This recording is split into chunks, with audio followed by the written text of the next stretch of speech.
Saudara Ketua DPP PDI Perjuangan yang juga anggota DPR Dapil NTT 1, Andreas Hugo Parera mengomentari rencana Presiden ke-7 RI, Joko Widodo, yang melakukan safari politik ke NTT. Andreas Hugo Parera mengatakan, masyarakat NTT sangat menghargai pendidikan. Oleh karena itu, kalau Jokowi masih punya masalah dengan ijazah, akan jadi contoh yang kurang baik bagi warga NTT. Ia meminta Jokowi berpikir ulang ke NTT karena masih punya masalah dengan keabsahan ijazah.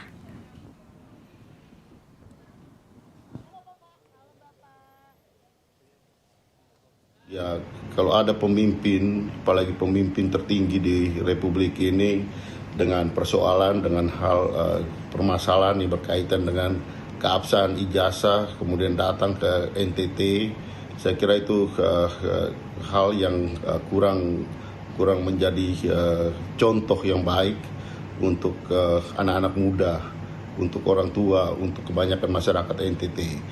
Untuk itu saya kira berpikir ulanglah untuk mau ke NTT dengan catatan persoalan-persoalan yang selama ini masih menggantung. Ketua Umum Relawan Militan Gibran Nusantara, Andi Azwan menyebut elit partai politik tidak perlu khawatir dengan rencana kunjungan Jokowi ke NTT. Andi Azwan menekankan, Jokowi bukan lagi kader PDI Perjuangan dan kunjungannya ke Lampung dan rencana ke NTT adalah bentuk kunjungan mantan presiden kepada rakyatnya. Kalau saya melihat apa yang dilakukan oleh elit-elit partai politik itu, ya saya terus terang saja paling keras yaitu adalah Partai Demokrasi Indonesia Perjuangan atau PDIP. Semestinya PDIP tidak terlalu melihat bahwa ini adalah suatu ancaman. Dan juga bahwasanya Pak Jokowi bukan lagi sebagai kader Partai Demokrasi Indonesia Perjuangan. Ya, beliau bukan lagi sebagai kader partai dan juga atau petugas partai. Ya, tidak perlu ada yang dikhawatirkan. PDIP singgung soal ijazah Jokowi di tengah safari politik Jokowi yang akan berlanjut ke Nusa Tenggara Timur. Lebih lengkap kita bahas bersama analis komunikasi politik Unpad, Kunto Adiwibowo. Mas Kunto, selamat petang.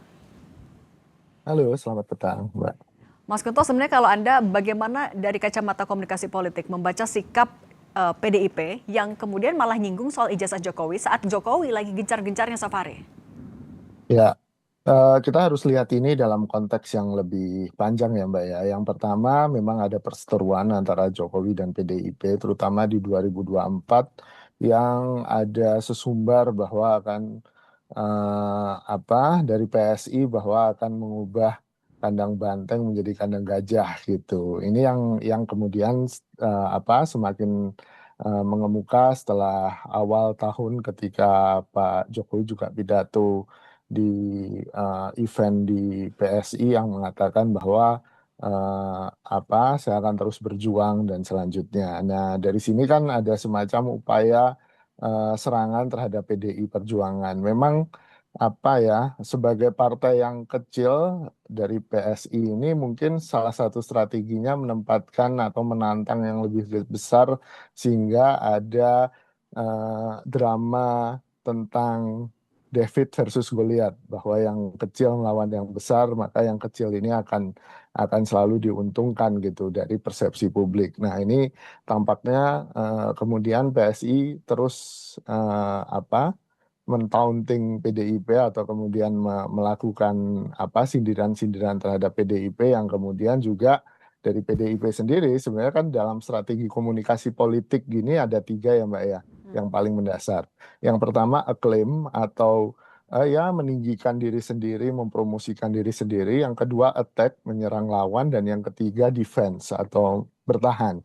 Nah, attack-nya sudah dilakukan oleh PSI, maka yang dilakukan oleh PDI ya bertahan gitu kan. Dan bertahannya kali ini dengan counter serangan gitu kan, dengan serangan lagi terhadap PSI, terutama dalam hal ini yang kemarin Pak Andreas lakukan ya serangan terhadap Jokowi sendiri, karena kan di masa kampanye ini Jokowi ingin mengkampanyekan PSI kan Mbak, dengan mentransferkan kredibilitas Jokowi kepada PSI gitu. Tapi ada dua problem mendasar di sini. Satu, Pak Jokowi sendiri bukan ketua umum PSI, walaupun dia bapak dari ketua umum PSI, tapi dia bukan siapa-siapa di PSI.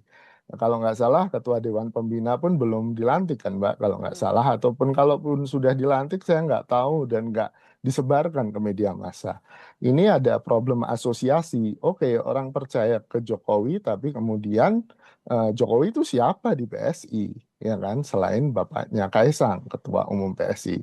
Yang kedua adalah tadi menghancurkan kredibilitasnya Jokowi sendiri, dan ini yang sedang dilakukan oleh PDI Perjuangan dengan isu ijazahnya Pak Jokowi. Nah, Mas Guntur, Gitu. tapi apa keuntungan yang bisa didapat oleh PDIP ketika menghancurkan berarti dalam tanda kutip kredibilitas dari Pak Jokowi dengan menyinggung soal ijazah? Ya, sebenarnya dua-duanya bisa diuntungkan dalam opini publik adalah bad news is good news kan, Mbak, gitu. Saling serang, selalu mendapatkan panggung, maka publik akan selalu punya asosiasi dekat dengan dua nama itu, PDI, PSI, atau bahkan Jokowi gitu kan. Nah, ini sangat diuntungkan. Selama ini kan Pak Jokowi juga selalu berkubang dengan isu ijazah ini kan, dan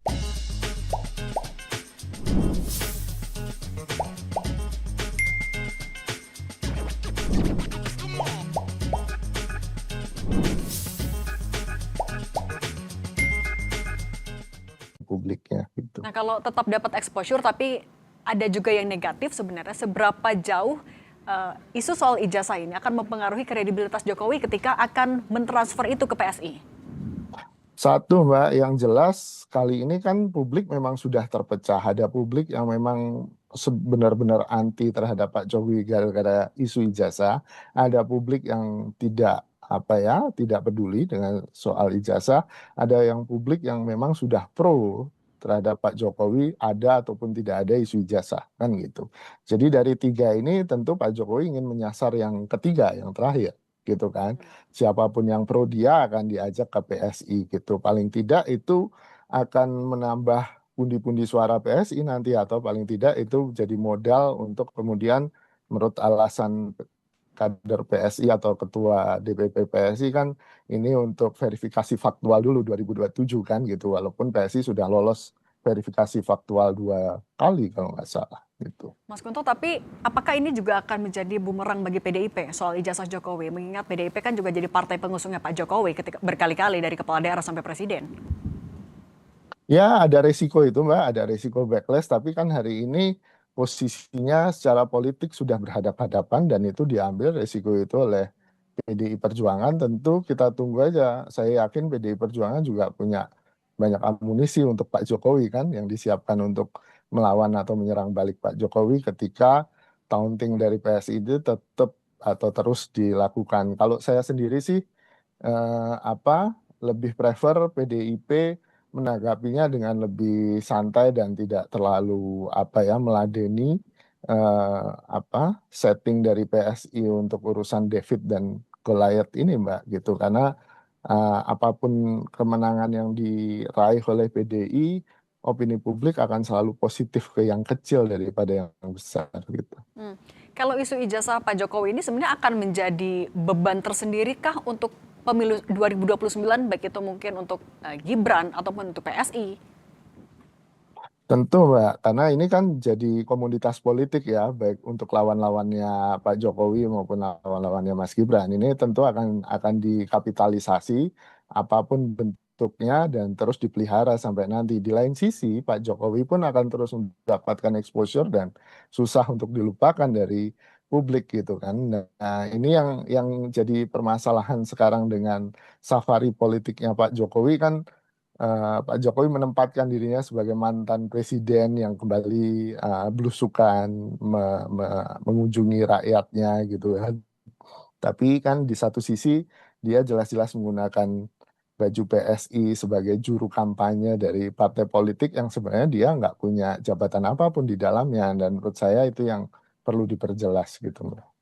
Kalau selain dari exposure yang mungkin didapat oleh pihak-pihak yang terlibat atau menyinggung soal ijazah itu sebenarnya, Mas Kunto, tapi kalau soal PDIP, keuntungan mereka apakah akan mendapatkan keuntungan elektoral secara langsung kalau terus menyinggung ijazah Pak Jokowi ini?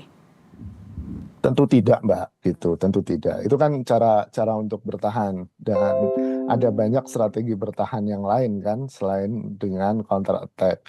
Menurut saya yang dilakukan PDI sekarang ya sifatnya counter attack sporadis, belum sistematis gitu kan. Pada akhirnya ya perlu kemudian yang menurut saya efektif adalah kemudian ya menahan Pak Jokowi ataupun kader-kader PSI di akar rumput dengan cara kader-kader PDI yang top gitu kan juga ikut turun di tempat-tempat yang sudah dikunjungi oleh Pak Jokowi, istilahnya dibasuh lagi lah Mbak gitu.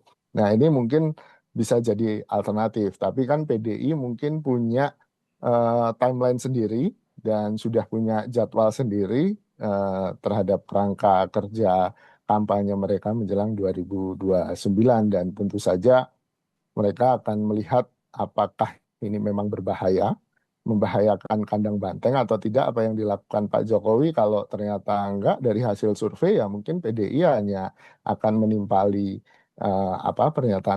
pernyataan atau bahkan sesekali menyerang pernyataan ini terhadap Pak Jokowi di media gitu dan tidak langsung ke akar rumput gitu sih Mbak. Oke, Mas Kunto, tapi dengan panjangnya kasus ijazah Pak Jokowi dari tahun lalu sampai sekarang juga masih belum selesai. Ini juga akan mempengaruhi mungkin ada kejenuhan bagi publik ketika mengikuti ini. Apalagi kalau misalnya bisa jadi amunisi juga sampai 2029. Nanti dampaknya untuk konstituen atau untuk para pemilih akan seperti apa? Ya, satu hal ini kan memang apa ya isu atau komoditas politik yang agak terpolarisasi. Tadi sudah ada camp-campnya, sudah ada kelompok-kelompoknya yang jelas. Saya sih berharap isu ijazah palsu ini akan mengerucut pada perbaikan sistem pemilu, Mbak, gitu. Ya itu akan dibahas di revisi Undang-Undang Pemilu yang entah kapan akan dilakukan oleh DPR gitu karena sampai sekarang juga belum. Dengan munculnya isu ijazah palsu ini kan salah satu serangan terhadap legitimasi pemilu kan di Indonesia dan ya harus diatasi dengan revisi Undang-Undang Pemilu termasuk memperkuat kapasitas si penyelenggara pemilunya untuk screening ijazah-ijazah yang ada dan menurut saya itu yang Oke. paling rasional, tujuan yang paling rasional. Mas Kunto, kalau misalnya memang ini kemudian ditindaklanjuti dalam bentuk revisi Undang-Undang Pemilu, apa dampaknya untuk masing-masing pihak yang terlibat dalam kasus ijazah, masih jadi pertanyaan keabsahan ijazah Pak Jokowi ini, apa dampaknya? Ya, kan tujuan masing-masing juga beda-beda ya Mbak ya. Yang pertama ada kemudian kelompok yang ingin menghukum Pak Jokowi gitu kan dengan kalau ini jasa terbukti palsu maka Pak Jokowi harus dihukum. Dan saya pikir itu ya hak mereka sebagai warga negara. Cuman tampaknya agak susah karena di Indonesia ini kan semua presiden itu ada istilah mikul dhuwur mendem jero kan sejak dari zaman Pak Soeharto bahwa mantan presiden tampaknya tidak akan menjadi menjadi objek dari hukuman yang seperti kasus ijazah palsu ini. Presiden-presiden selanjutnya akan berusaha untuk mendem jero dosa-dosa presiden sebelumnya. Nah, ini yang secara politik atau budaya politik di Indonesia tampaknya akan susah dilakukan. Yang kedua, menurut saya juga ini bisa untuk menyerang dinastinya Pak Jokowi, termasuk putranya Pak Jokowi, Mas Gibran atau Mas Kaisang atau menantunya ketika nanti akan maju di pemilu 2029, entah menjadi kepala daerah atau bahkan RI 1 maupun RI 2. Nah, komoditas ini yang menurut saya paling mungkin dilakukan untuk menembak putra-putranya Pak Jokowi gitu sih. Baik. Mas Kunto Adiwibowo, terima kasih sudah berbagi pandangan bersama kami. Sehat selalu Mas Kunto. Terima kasih, sehat selalu. Kami akan kembali dengan informasi warga Iran memadati kota Teheran sejak Sabtu guna menghadiri hari pertama rangkaian upacara pemakaman pemimpin tertinggi mereka, Ayatollah Ali Khamenei.